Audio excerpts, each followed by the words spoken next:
আমায় ঠকালে মা। কেন কেন মা? তোমার ইচ্ছে লোকে আমায় দেবী ভাবছে। তোমার আশীর্বাদে আমার কথায় মেঘ সরে যায়, বৃষ্টি থেমে যায়। আমি জানি এসব তুমিই ঘটাচ্ছ। তবে আজ আমার পুজো কেন নষ্ট করে দিলে মা? তবে তোমার সাথে আমার এই কেমন সম্পর্ক মা? বলো মা, বলো।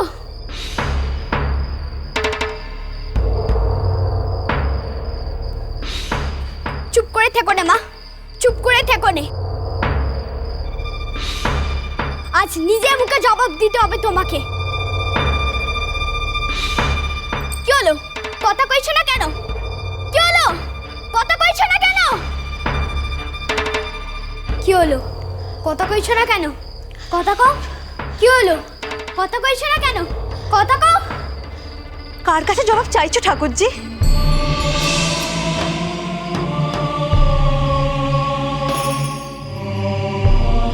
ঠাকুর দেবতারা কি কখনো তাদের কাজের জন্য কাউকে কৈফিয়ত দেন? তারা কখন কোন কাজটি করেন, কেন করেন, তা বোঝার সাধ্য যে আমাদের নেই ঠাকুরজি। ভুলে যাও না, ভুলে যাও ঠাকুরজি। যা হওয়ার তা তো হয়েই গেছে। না বউ দিদি, ভুলতে পারবো না। আমাকে যে জানতেই হবে এ কেমন দেবী যে নিজে ভক্তকে ঠকায়।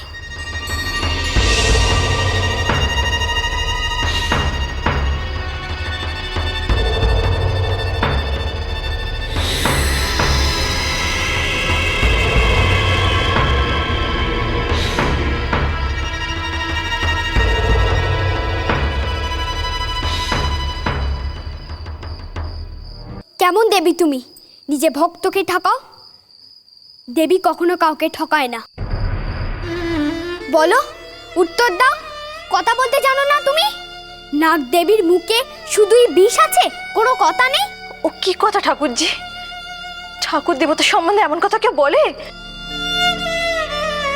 মা মনসার খুব যে সাংঘাতিক ঠাকুরজি। দোহাই তোমার, সাত করে অভিশাপ ডেকে এনো নে। আসুক অভিশাপ। চুপ করো, চুপ ঠাকুরজি।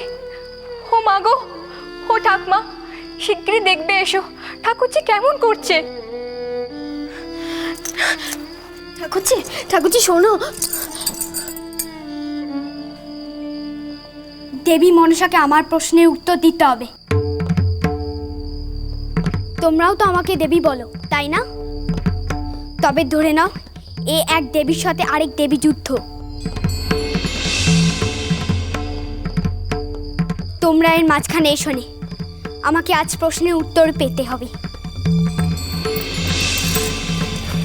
একি বেহুলা, কোথায় চললি? গাঙ্গুরের পাড়ে যাচ্ছি বউ দিদি। ওখানেই যে আমার সর্বনাশের শুরু, ওখানেই শেষ হোক।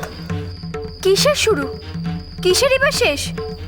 মনসাকে আমার কাছে আসতেই হবে বউ দিদি, আসতেই হবে। যতদিন না তা হচ্ছে ততদিন ওই গাঙ্গুরের পাড়ে তপস্যা করব আমি। তপস্যা? তুমি তপস্যা করবে? আমি ঠাকমার কাছে গপ্প শুনেছি বউ দিদি, সাধুরা নাকি ঠাকুরের দেখা পেতে তপস্যা করে। আমিও তাই করব বউ দিদি। দোহাই তোমাদের, আমার এই তপস্যাতে বাধা দিও না। বেহুলা, বেহুলা, বেহুলা, বেহুলা।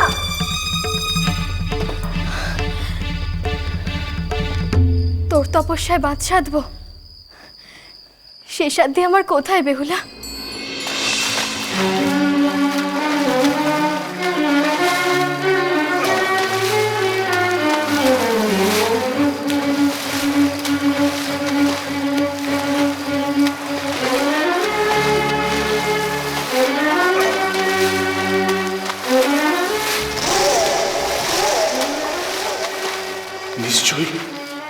নিশ্চয়ই এ ভোলানাথের করুণা। ডুবে যাওয়ার হাত থেকে বাঁচাতেই তিনি এই আশ্রয়টুকু পাঠিয়েছেন। আমি খড়কুটোর অবলম্বন চেয়েছিলাম, আর তিনি এই পদ্মলতা। কিন্তু পদ্ম তো পদ্মার প্রতীক। লতাবতী অর্থাৎ মনসা। তবে কি এও সেই চ্যাংড়ি কানিতেই ছলনা? এত ভাবনা কিসের চন্দ্রধর? তোমার কাছে যে আর কোনো উপায় নেই। তোমার জীবনের একটি মাত্র অবলম্বন তোমার চোখের সামনে। ধরো, আঁকড়ে ধরো এই লতা। এই লতাই যে তোমাকে ভাসিয়ে নিয়ে যাবে তোমার জন্মভূমির দিকে। এই লতাই যে তোমায় ফিরিয়ে দেবে তোমার জীবন, ফিরিয়ে দেবে তোমার ঘর, তোমার আপনজনদের মুখ। তোর সাহায্য নেওয়ার চেয়ে মৃত্যু আমার কাছে শ্রেয়। কি ভেবেছিস তুই? আমার জীবন দান দিয়ে তুই আমায় ঋণী করে রাখতে চাস? চক্রী পাতাল বাসিনী, সে সুযোগ তুই এই জীবনে আর কোনোদিন পাবি না। জীবনদাত্রী দেবী হওয়ার শখ হয়েছে না তোর? চ্যাংমুড়ি কামি, তোর দেওয়া জীবন ধারণ করতে হলে ঘৃণায় আত্মঘাতী হব আমি।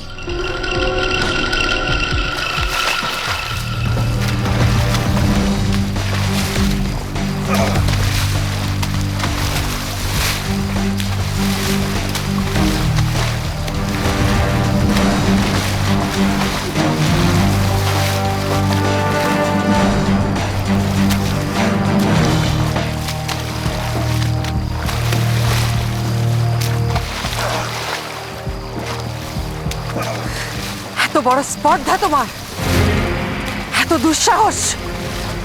আমাকে অপমান করলে তুমি। তবে এইবার বোঝো অপমানিত হওয়ার অর্থ কি। আমি তোমাকে সহজে মরতেও দেব না, সহজে চম্পক নগরীতে পৌঁছতেও দেব না। যে অসম্মান তুমি আমাকে করেছো তার দ্বিগুণ ফেরত পেতে হবে তোমাকে। পথের ভিখিরি হয়ে যাবে তুমি, পথে পথে ঘুরে বেড়াতে হবে তোমাকে। যাও, যাও, ভেসে যাও বিপরীত দিকে। যাও, ভেসে যাও চম্পক নগরী থেকে বহু দূরে। যাও, ভেসে যাও সর্বনাশের পথে। যাও।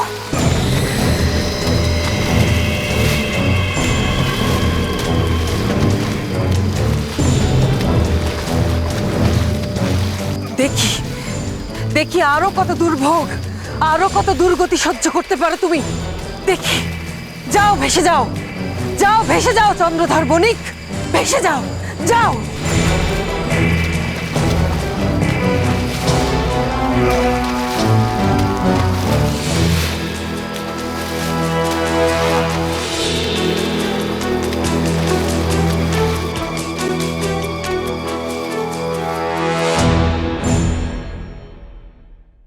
এই যে, শুনতে পাচ্ছেন? কে আপনি?